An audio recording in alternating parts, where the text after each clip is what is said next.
Excellent. First of all, I'd like to welcome everybody to today's online discussion about genealogy. And I am super excited.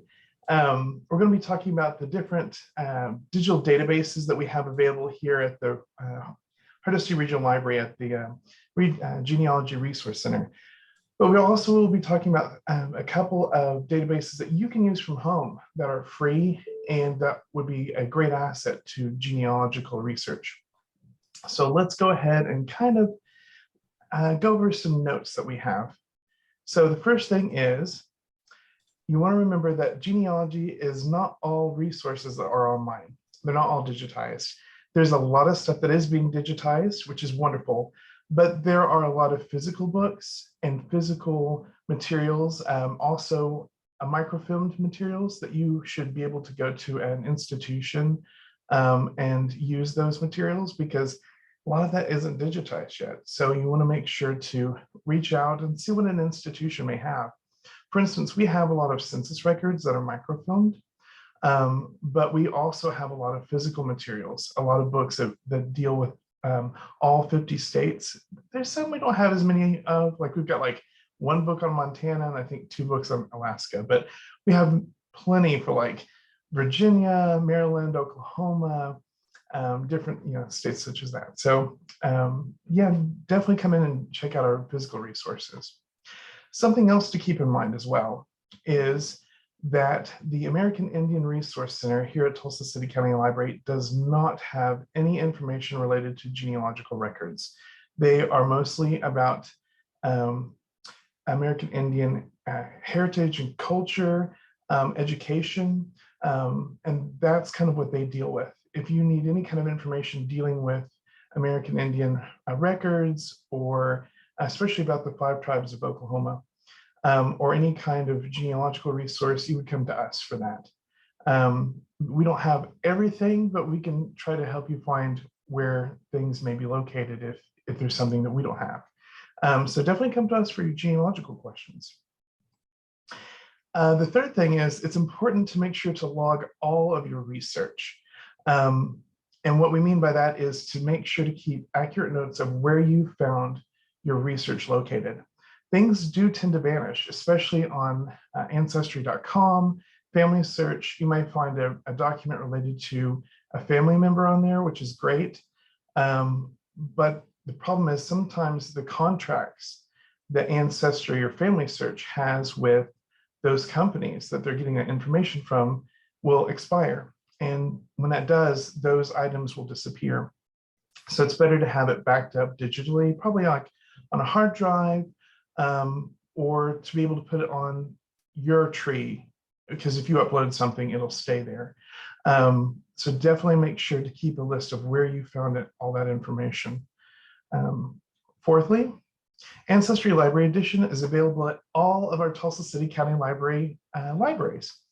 And that's pretty amazing, because you can get started with using Ancestry. The difference, we'll talk a little bit later about the difference between Ancestry.com, which is something that you can subscribe to, and Ancestry Library Edition. We'll have a little bit of discussion on that, but there's a lot of information you can find on Ancestry Library Edition just from your own local library. And we'll talk about some of the resources that we have only available here at the Genealogy Resource Center soon. And 5 is have fun with it. It's a journey. It's your journey. We here at the Resource Center can help you with your research, and we can get you started, but it's ultimately your journey. It's your research project. It can be a lifelong project, but it can be a fun one too. So definitely have fun with it. Okay, we're going to start off with the 4 databases that we have here. These are the paid databases that we have at the Tulsa City County Library. 3 out of 4 of these, like I've said before, are only available at the Resource Center, but Ancestry Library Edition is available everywhere. The 3 we have here that you could come here to use are American Ancestors, which is kind of a database that we'll be talking about soon about mostly New England heritage. Fold 3 is a great resource if you're looking for military records, and HistoryGeo. And we'll kind of talk a little bit more about that in the upcoming slides. First of all, let's start off with Ancestry Library Edition. So what records does Ancestry actually have? They have census records, especially the new 1950 census records. These are great for being able to find your family where they lived, finding the information that relates to what jobs they did, what kind of education background that they have. It also relates to sometimes with your American Indian heritage, especially when you kind of get into the 1890, like 1910 time periods. Secondly, they have vital records. Now, I have to preface this, not all states have open records. Oklahoma is bad about this. We have something we'll talk about later about how you can find the information, but you have to order their certificates. But some states like Texas are really good about being able to post all their vital records online, or at least the majority of them, up to a specific time period. Usually like birth records, death records, marriage records, you could find a lot of those on Ancestry. And Texas is great about that. So, but yeah, unfortunately, we'll kind of discuss Oklahoma a little later. Okay, number 3 is military records. Now, with this one too, it has to be prefaced. Fold 3 is also owned by Ancestry.com. So a lot of the military records that you're going to find on there will refer you to Fold 3. And at that point, you would have to have a subscription to the service. The nice thing is if you can find out where that source is located and the name of it, you could come here to the Genealogy Center and use our Fold 3 and be able to find that same record and download it to a thumb drive, or even email it to yourself, which is wonderful too. So, so definitely don't discount it, but you may not have access to all the military records on Ancestry. Fourth is they have immigration records and passenger lists. On my background, I have family that came from Germany, like from the 1750s. I also have family that came from England. And a lot of those passenger lists are on there. And you can a lot of times find different spellings of your family's name, which can be hugely helpful. A lot of times when people came over, they would have a slight change to it. For instance, on the German ancestor on my family side, they had, instead of Eberhard, which was the name, it was Everhart. They changed it when they got to America and kind of anglicized it. So it was neat to be able to find the actual spelling of that name from the German records. So definitely check out those passenger lists and immigration records. You can kind of find out where your family's country of origin may be. And that's super exciting to be able to explore another culture that way. Number 5 is probate records. Probate records are records that deal with death. They're usually wills, administration records. Usually administration records are records that deal with people who are looking over and overseeing how the will is handled.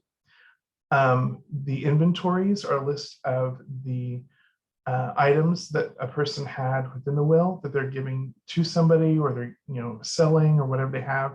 And those can be really informational, kind of just to know what your family member had, and kind of maybe, like I said, their educational background. So probate records are definitely available on Ancestry as well.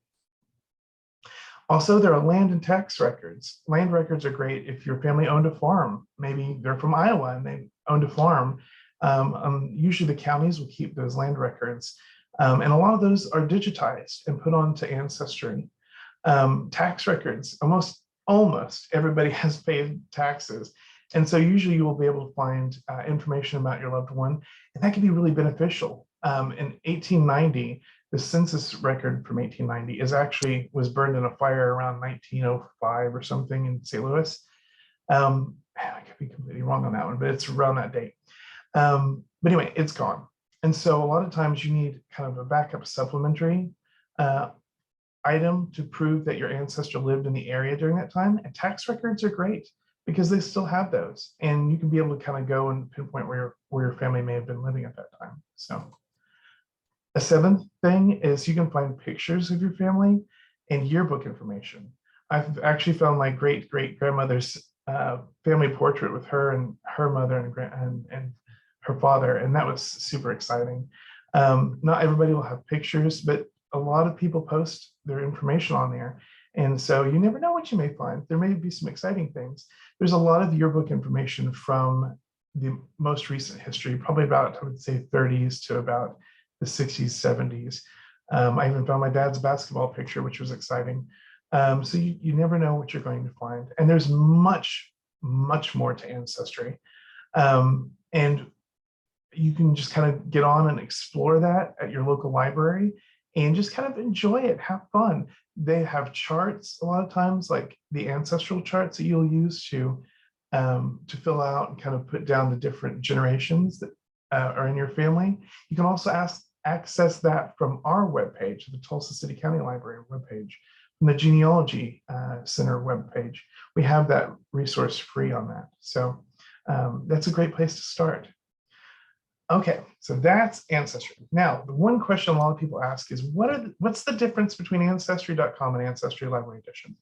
So the two big main differences are Ancestry Library Edition is stripped of any kind of personal information that a person might have, like a tree, any kind of pictures that you have, anything that you would normally upload to your specific tree. There is nothing like that. They do have people's trees and things on there that are already members of Ancestry.com, but you don't upload any of your information to this database. It's specifically made just so that the public can use it. So it's very safe. You don't have to worry about your data being spread to somebody else that may be using Ancestry Library Edition. The second thing is, with Ancestry Library Edition, you have access to world records. With Ancestry.com, you have different levels. On the level I'm at, I have a very basic level for my own personal account, which gives me all the US records, but no world records. So if I was going to use world records, I'd have to come to the library, which I do actually, and use Ancestry Library Edition, because then you can find records from Germany, from England, from all over the place. And so that's another benefit too, is you would get those for free by just using your library card. So that's the exciting thing about what Ancestry can provide. Our next one is American Ancestors. This database is a little bit harder to use, but it has a lot of useful information. It's primarily focused on New England-based history. So you're going to find Massachusetts, Connecticut, different states that are surrounding that area, Maryland. I found a lot of information on my family from Maryland. But what are some of the resources that are available from them? They have 470 record-based databases to search. This would include things like the Boston Catholic records and the Genealogical Society of Mayflower descendant applications. Another tie-in to us with American Ancestors, if you find an ancestor that you have that was located on the Mayflower, you could come here to our Genealogy Resource Center, and we have Mayflower books that talk about those ancestors. And so if you find them on American Ancestors, then go and check out our Mayflower books. You never know what information you might find about your great-great-grandparents, which is really wonderful. They also have the ability to search records by the name of the person. There are about 1.4 billion names to search from. So that's a lot of people. Usually you want to make sure if you can find a middle name, that is great, because that will differentiate that person from others. I have a difficulty on my great-great-great-grandfather's side, on my dad's side, because he has a very basic name. And so when I went to look for him in his county, there were about 3 other people by that same name. So if you can make sure when you're looking for records, make sure to differentiate your ancestor from the other people. Look at the dates, like their birth dates, their death dates. Make sure that they add up to the correct timing, like even within 5 years. If you have a middle name, that's great. That'll help you be able to differentiate from other people by that name as well. So there's a lot to be able to be searched from there. You also have the ability to look at their library catalog. American Ancestors is actually part of the New England Historic Genealogy Society, and they have a huge library, and they've got a lot of different physical materials. And so you can actually search their library catalog to see what they might have available. A lot of times you can also request something to be scanned from them, from those books. And so you can search for those materials like that. A fourth thing is you can also look at their different collections, which would include like digital manuscripts, bookstore titles, articles, websites for any subject. And it's usually, again, dealing with New England history. So it would be great, especially how, like if you have an ancestor that maybe fought in the Revolutionary War, this might be a great way to be able to find an article about them, or maybe even a book title that you could, kind of reference to, and maybe even find a copy near or on Amazon for yourself as well. They also have the ability to search library subscribed databases. This is really great. You wouldn't be able to do this unless we had a subscription to this database. And so there's a lot of information that they are already subscribed to that you will have access to. And that's kind of one of those things where it's kind of like, there's a lot of genealogical societies that they're a part of, a lot of different groups that you would have access to those records. So it's definitely something to definitely give it a shot. And 6 is also the website contains digitized materials from 3 different repositories at American Ancestors and the New England Historic Genealogical Society. So there's a lot of data to be able to be searched here. It is a little cumbersome when you first start to use it. And if you come into the Genealogy Center, because this one's only accessible here, we can help you kind of work through that and be able to find the resources and the materials that you're looking for when searching this database. So definitely take a look. The next resource we'll be looking at is Fold3. Again, we have this database available here at our resource center. This is a great tool for any kind of war record that you may be looking for. They have records from the Revolutionary War all the way down to the Vietnam War. I have to preface that the Korean War and the Vietnam War, the records are going to be very scarce because there are a lot of veterans who are still around.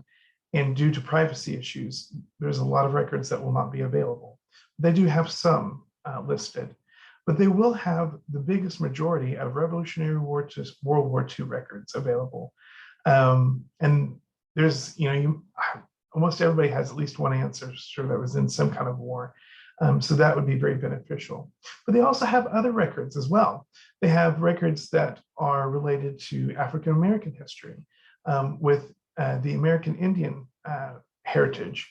I know that in their Native American section here, and you can see down here in the bottom left corner, when you click on that, they have information both about the DOS rolls, but mostly they also have the Guion Miller rolls, which is a form of a roll. It wasn't a population roll, it was more of like a money payback roll from the government for the Cherokee tribes that were mostly located in the eastern part of the United States. And usually if you're going to try to be admitted to the eastern band of the Cherokee, you would look at the Miller rolls. And so those are available on there, as well as the applications. The applications are very beneficial. If you know that you have a relative that's on the Miller rolls, you can look on these applications, and they usually tell like mother, father, sometimes grandparents' names, talks about their life and where they grew up and kind of just their whole kind of timeline of their history up to the point when they're being interviewed. So it's very beneficial, but it's not just these, there's multiple, there's the Indian agency records that are available through that. And so definitely take a look at those too. There's a lot of beneficial information there. And they have a little bit of non-military records, but it's mostly focused on the military. We also have access to Australian records, Canadian records, New Zealand records, and United Kingdom records too. So if you had somebody that fought, Cromwell back in the, way back days, then you never know, you might be able to find records for them in there. But this also is available free to you with your library card. And by coming to the Genealogy Resource Center, you can access this free. So definitely come check it out. You can download the images onto a thumb drive, and you can copy the written information, usually onto like a Word document, and save it for yourself for later as well. So this is definitely a huge benefit. This is something else. They also have other records that are related to the US Census record. The city directories, which are hugely helpful if you're trying to find your relative in a specific location at a specific time. Again, remember that 1890 thing, the 1890 census being burned. So a lot of times city directories will tell you around 1890 where somebody was living, even though the census record is no longer there. But there's also the Continental Congress papers, FBI case files, and George Washington's correspondence, and much more. So it's a really hugely beneficial database. We can't push it enough because it goes right along with our Ancestry account as well. And so, come on in and check it out for sure. The HistoryGeo.com. This is a website that is mostly focused on family history software services, and they link a lot of the old maps and land records to genealogical records. One of the things they recently created was the Revolutionary First Landowners Project. And so you can find a lot of the land records as well with this system. Again, this is another resource that's free to you, available here at the Genealogy Resource Center. But you can find family maps. A lot of times people would have be listed on, like a community group maps of their county, and you can find where your family's land is located at. You can find a lot of different like surveys, of the land of where your ancestors may have come from. So if you're looking for land records, this would be definitely a benefit to you for sure. Okay, now we're going into 3 free resources I want to talk about. These are also some resources that I personally enjoy and I use frequently. The first one is FindAGrave, and we'll talk a little more about that. It's pretty self-explanatory. Then there's Family Search, and it's a lot like Ancestry, but it's a free resource that you can sign up for. And you can use it even from your home. These 3 here you can use from your house. And the OK2 Explorer. And I'll explain a little more of that. So let's keep moving. So FindAGrave, what does FindAGrave offer? Well, it offers you a chance to browse cemeteries and graves that are virtual for your ancestors and for celebrities as well. You can look for grave sites of your family members. I can't promise that they'll always be there because some of the older gravestones and cemeteries have, will tend to be lost. But there are a lot of volunteers that are going out taking pictures, finding these old cemeteries and transcribing all the information from them, getting the vital information about a lot of these older cemeteries. So you never know, they keep adding more records every day. This is also a site that you can sign up for. You can register for free. You can create memorials for your family members if you don't see one. And that's pretty special as well, because especially if you have somebody that maybe has recently passed, you can usually manage their memorial. And so that can be very, very special as well. Again, like I said, you can create your virtual memorials for your loved ones. Also, there are on existing memorials, you can leave virtual flowers, photos, and notes for your loved one. A lot of people, I know, at least in my family, a lot of my aunts tend to love to go put flowers on the graves of their ancestors at special occasions, maybe at the person's birthday, maybe at the time of the marriage anniversary, things of that nature. And sometimes you're so far away that you can't get there. If your loved one has an existing memorial already, you can leave flowers for them and a note. You'll see a lot of people, they'll say, I wish I could have known you. You were my great grandparent, or, dear grandma, I miss you. I wish you could be here with me again. Things of that nature. So it's a great way to kind of connect with your family's graves wherever they are, even if you can't be there near them. The photos, a lot of times you can add photos to an existing memorial already. There are a lot of people that will have headstones, but they don't have any kind of personal photos of the person. So it's great to add that personal photo of that person and be able to kind of connect a face with the name, and be able to make those more personal connections. I've found some family pictures of my own family members on FindAGrave that someone else had posted. And that was really, really special as well.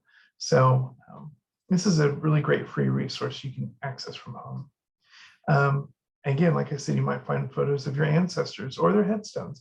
The headstones are vitally important. They a lot of times have information that you might not be able to find otherwise. You have to be careful whenever you're looking at the information. I have known people that have had the wrong information on their headstone. So just write down the information, take it with you, and when you're doing research, see if those dates match up and if it verifies exactly what the headstone says. Fifthly, a lot of times you can find obituaries and biographies of your loved one. A lot of people will post those in the notes about the person. So it gives you even more information about, where they came from, about their family members, like their children and their parents. And it could give you just kind of that little bit of a hint that you've been looking for to get that extra bit of research help that you may be kind of looking for. Also, you might find GPS coordinates for the cemetery and or the grave site. If you wanted to visit that loved one's grave, then a lot of times you can find the GPS coordinates for that specific cemetery.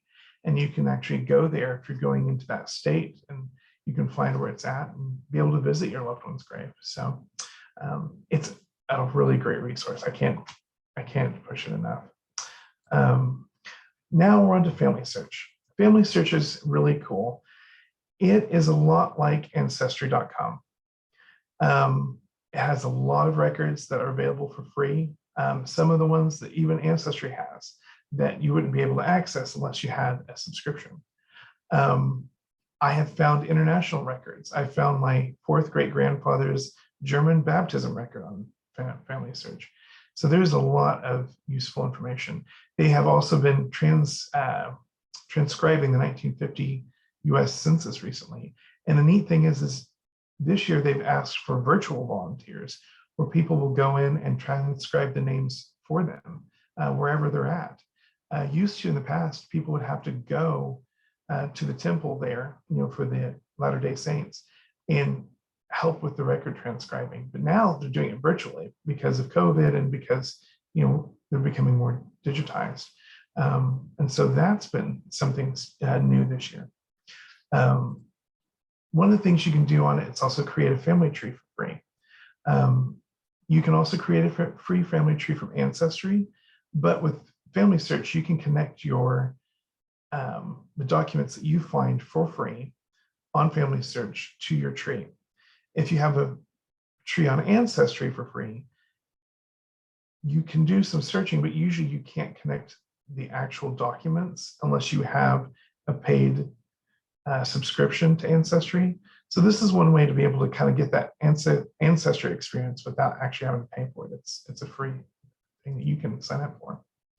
You can also research through billions of free records. Like I said, not just the United States, there are all over the world, there are records. And I've actually found things in this that I couldn't find in Ancestry. So it's definitely a worthwhile website to look at. They are also the creators of Roots Tech Genealogical Conference. It's really cool because the last 2 years, this year and last year, has been totally free and online. And you could go in and watch the videos of different genealogical experts and get more information about specific topics within different areas. And it's all over the world. It's not just English speaking. They've got speakers from Germany and Spain and all over. So there's a lot of great information. They are planning to go back to more of a physical in-person conference in the near future, but they do plan to keep a section of webinars that will be online for free for those who can't make it, because they feel like that's a vital resource, because there's a lot of people that can't get out. And so they can be at home and still attend the conference.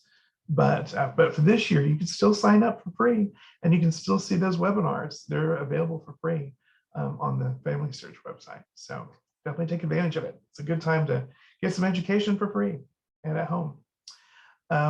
You can also upload pictures and stories from your own family to their family search database through the memory section. It's a great way to preserve family photos, share stories. A lot of people wonder what they do with their research. If you're wanting to digitize a lot of your information, you could go to the Tulsa City County Library. If you don't have the scanning materials and scanners to do that, like your slides, your photos. I know Devin can attest to this, that the Digital Literacy Lab there at the Central Library has those scanners and those slide scanners that you could digitize your materials with and upload them to Family Search so that others not only can enjoy them, but that way your memories and your history is preserved.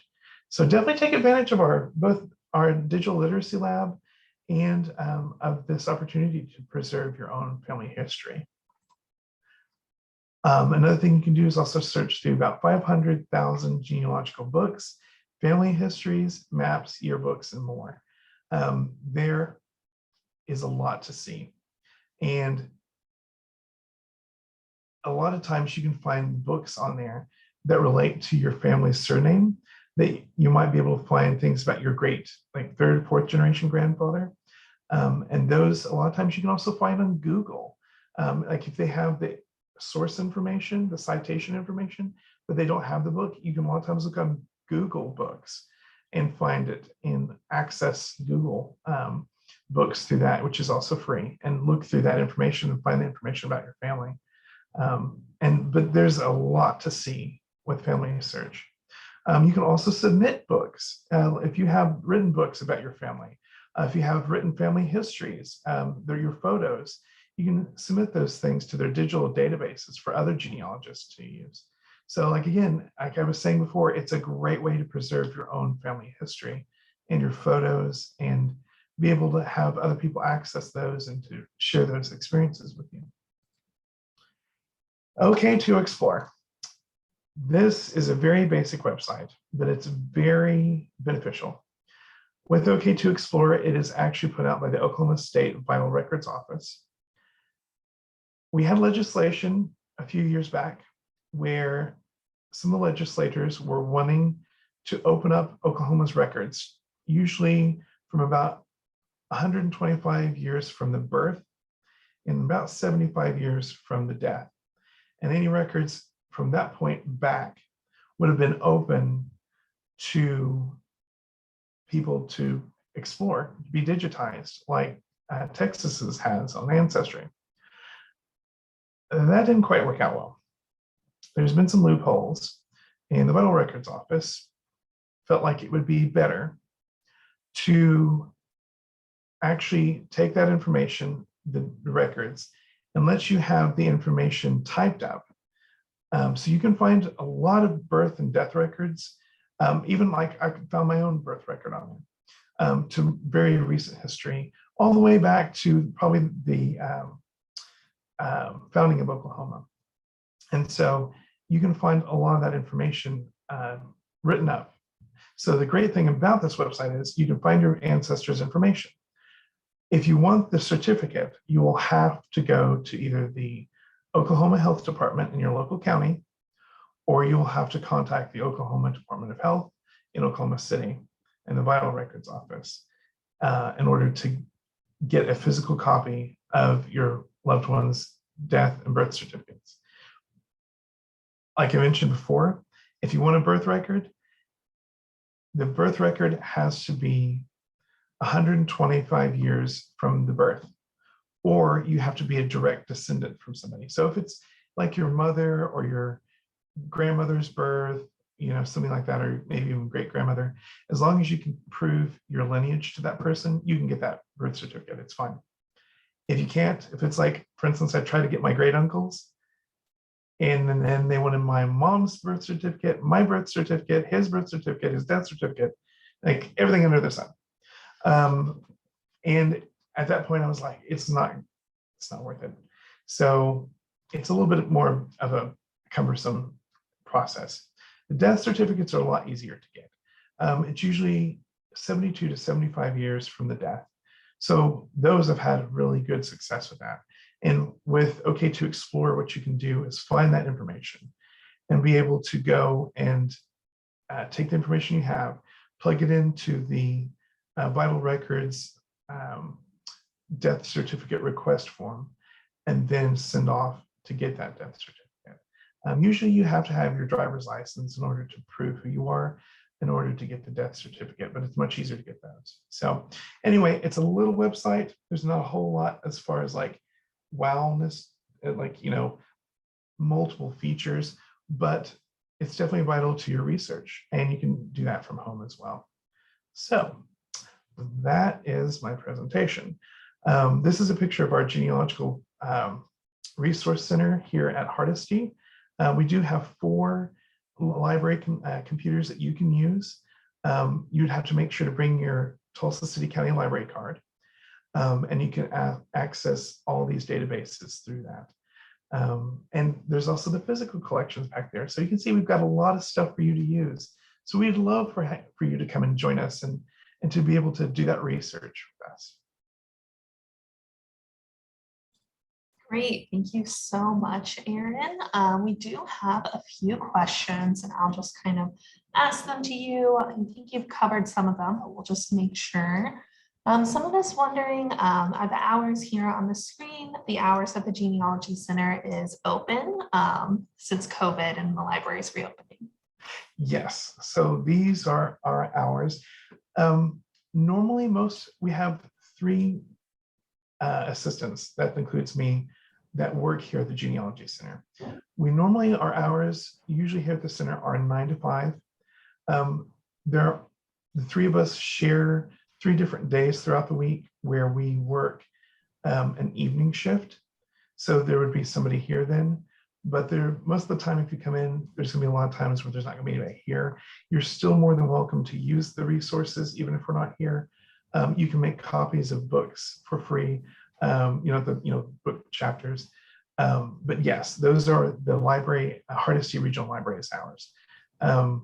If you're wanting to schedule an appointment with us, I forgot to mention, you can email us at this email address. Please submit your name, telephone number, your email address, and what subject that you are most looking for.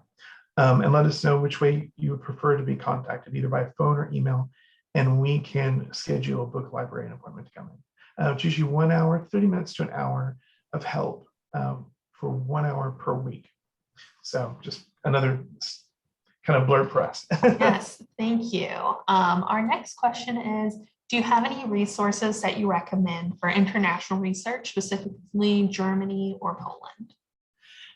Yes, so Family Search is really great. Like I was mentioning before, I've been doing a lot of my own family research about German records. Family Search has a lot of like baptismal records, marriage records, even death records located, especially for Germany. I believe that they'd have Poland too. They've got a wide range of information from all over. Another great resource, if you're looking for Jewish ancestry, is jewishgen.org, and it's GEN, jewishgen.org. It's a paid website, so if you don't mind subscribing, they have a lot of information that has to do with Poland, Germany, things of that nature too, especially if you have Jewish ancestors. But Family Search is really great. If you come here and use our Ancestry Library Edition, you do have access to international records that way. And so you could still look up international records with Ancestry. But like for my own personal account with Ancestry, I don't have that access. I've got the very basic access. So, but those would probably be my biggest suggestions. Now, I'll be honest, I'm still fairly new, so I'm still learning about new databases that are either being released or that are out there. And when I do, I will try to get it highlighted on our website so that other people will know about it too for that international records. Yes, the Genealogy Center webpage for the TCCL library has a lot of resources for doing genealogy research, and it's always a good place to start if you're just beginning. Our next question is, do you have experienced genealogists who work at the Hardesty Library? I know that you're the coordinator there, and we do have some librarians there, but if they want to answer that. Yes. So we have like I said before, there's the three of us. I do have around 20 years of experience with my own personal genealogical research since I was about 7. By trade, I'm more of an art history and academic librarian, but I have started taking over this role in November. And so I'm new, but I'm learning. I'm actually taking genealogical, National Genealogical Society classes on my own as well, to learn more about the field. But we do have a really great associate, Lisa, who's been here for years, and she's really wonderful about looking for that information. But Tessa's really great too. She's our part-time associate, and she's been here for quite a few years, and she knows a lot as well. So we will definitely, if I'm not sure of something, I definitely check with Lisa, and we can get back to you on questions that maybe we don't know. But we all have at least a history with researching within genealogy of some kind.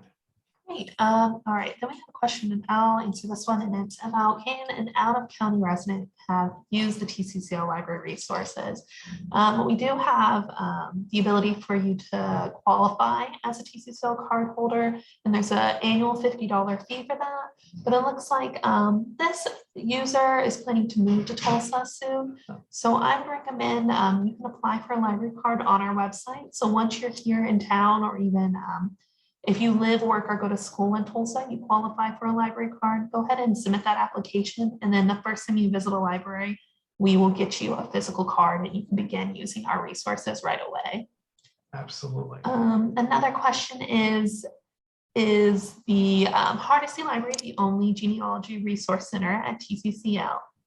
Yes, we are the only major collaborative genealogical center at TCCL. However, we are planning to hopefully have more African-American records and genealogical information at Rudisill in the future. There's been talk of that, and so there is that portion of it. But yes, as far as a whole collection goes, we are the only genealogical resource center at Tulsa City County Library. And then the next questions are kind of about access. We have some people asking if you can access Ancestry Library Edition at home or only through the library. And also, does the library have access to newspaper.com? Okay, those are great questions. Yes. So Ancestry was very generous, and we had last year and in 2020 we had access at home through Ancestry Library Edition. However, because everybody's kind of getting back to more of what we considered normal in the past, it's only available at the Tulsa City County Libraries, but that can be from any library, the use of Ancestry Library Edition. So no matter where you're at, you don't have to come to Hardesty just to use Ancestry Library Edition. For those other 3 databases, you would have to come here to the Hardesty Regional Library, to the Genealogy Center. But for Ancestry, you can access it anywhere in Tulsa City County Library. And if as long as if you bring in your own laptop and you're on the Wi-Fi for Tulsa City County Library, you can also access Ancestry from your laptop by using our Wi-Fi. So that's another thing to let you know as well. As far as newspapers.com go, we love newspapers.com. The problem is it's really expensive. It's very more, the independent individual rate is a really modest rate, but it would be very, very, very expensive for the library system to get it. I don't know why newspapers.com is like that, but they are just kind of that. So unfortunately, we don't have that. But we do have some free websites that have newspapers on them. We have a handout both on our website and here at the Genealogy Center that you can access about free newspaper websites that you can access from home. And there are a lot of times newspapers on Ancestry Library Edition as well. So definitely don't give up on it. We still have some access to newspapers. It's just not newspapers.com. Great, and it looks like we have 2 more questions. The one is, can genealogy staff assist with identifying or determining whether ancestors have Native American heritage? The HistoryGeo, that one. HistoryGeo probably wouldn't do that. with trying to find an American Indian heritage, we usually use census records from Ancestry. We also use the Oklahoma Department of, it's the Oklahoma Historical Society. They have the DOS rolls for free available in there, so you can look up as well. So we use that, we use Ancestry, and a lot of times we'll use Fold3. But HistoryGeo can tell you if they have a farm someplace. You could go in and find the map on there and look for that farm in that particular area. So it kind of will tell you where specific land is located, but it won't tell you if it's Native American or if it's, just usually tells you where geographically it's located. Great. And then our last question is, if you have no clue where to start, what do you recommend? Well, that's an easy one. I can definitely tell you that. So we definitely recommend checking out our Genealogy Resource Center website on the Tulsa City County Library website. You can go to, I wish I could have pulled it up. You can go to, oh, you know what? I wonder if I can. Let me see if I've got one of the, let me pop up one of my, can you see my? Yes. Okay, so let me go ahead and pop this out. Yeah, and while Aaron's pulling that up, I'll go ahead and just share a little bit about upcoming events with the lab. After today, I'm going to be sending out a recording of this class to everyone, and it will be posted on our YouTube channel as well. So you can go back and watch and look at all these resources Aaron has kindly put together for us. And then, like Aaron mentioned, we do have a lot of digitization equipment here available at the Digital Literacy Lab at the Central Library. You can find out more about that on our website. And then we offer orientations every Monday at 11, and those are all on our event calendar on the website as well. And I cannot suggest enough using the Digital Literacy Lab. There's wonderful technology there that you can use for your family research, and just going in and digitizing your own pictures, your own documents and information you have. And it's such a great tool to use. And being a Tulsa City County Library member, you get to use it for free, and it's all available at Central. So I cannot recommend that enough. If you go to our Tulsa City County Library webpage, if you go to research and click on that, and then go down. Do you have that pulled up on the screen right now? Because we're still just seeing your presentation. Oh no, let me stop share. Hold on. Yeah. Okay, let me share. There it is. There we go. Is it better? Yes, we're seeing our website. Awesome. I am so sorry about that. Okay. So let me start over again real quick. So with our website, if you go to research right here at the top and click on research, you can check out our databases here. But if you scroll down, you'll see all of our resource centers available here, and our genealogy center is on the far right. If you click on that, then when you scroll all the way down on our page, you'll see me to the left. You'll notice over here to the right, additional information. There's a lot of our tip sheets in here about the free genealogy websites. We have kind of information about how to get started. But the one thing I wanted to point out was in our handout section, you can go over here to the generation pedigree chart. And this is where you'll want to start your search, because with this, you can download it and you can start typing your information in here. So let's say if I was born in 1980, you can put all of your information in there. Where was I born? We'll say Timbuktu, or let's just say Tulsa, even though it wasn't.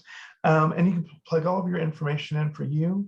This would be your father, your mother, and then your father's parents, your mother's parents, and their parents. And so by doing that, whatever information you have, if you put that information in, print it off, and if you bring it to the Genealogy Center, we can help you get started with your research. The great thing is too, let me go here, that's my own family research. Also available on the Tulsa City County Library Genealogy Resource Center, we have all these great resource tip sheets on how to begin your genealogy research. And these are some of our great resources that we have throughout the whole the county library system of African American, Hispanic, and Latinx research, American Indian, and the Asian American Pacific Islander research. And we have some of those materials available at our own location too. So definitely check out our additional tip sheets and things, because that's a great place to just kind of getting your feet wet and kind of getting to know where to start with everything. So definitely check out our webpage. Great. Thank you. And thank everyone for attending today and asking such great questions. And I'll be sending out, like I said, an email of this recording probably early next week. And I'll also put together links that we've talked about today to our website. Thank you, Erin, for leading this discussion today and providing such wonderful resources. Well, thank you for inviting me. It's been a pleasure. And I really hope to see each of you out here at the Resource Center very soon. It'd be great to work with you. Great. All right. Thank you. I'm going to end the Zoom and stop recording.